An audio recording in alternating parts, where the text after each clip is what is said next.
Saudi আরবের এই বন্ধুর তালিকায় এখন সবার উপরে যুক্তরাষ্ট্রের চিরবৈরী দেশ রাশিয়া।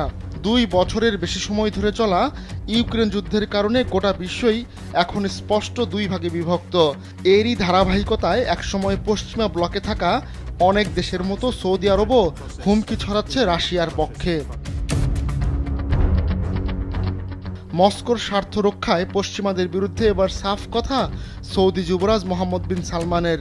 ইউক্রেন যুদ্ধের জের ধরে রাশিয়ার প্রায় 30,000 কোটি ডলারের সম্পদ বাজেয়াপ্তের হুমকি দেয় শিল্পোন্নত দেশগুলোর জোট G7।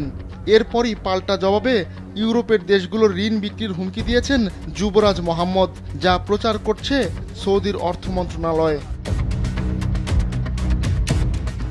সংবাদ মাধ্যম ব্লুমবার্গ জানিয়েছে, সৌদি আরব আসলে সুনির্দিষ্টভাবে ফ্রান্সকেই হুঁশিয়ারি দিয়েছে। কয়েক মাস ধরেই রিয়াদের মধ্যে এমন উদ্বেগ ছড়িয়েছে যে ক্রেমলিনের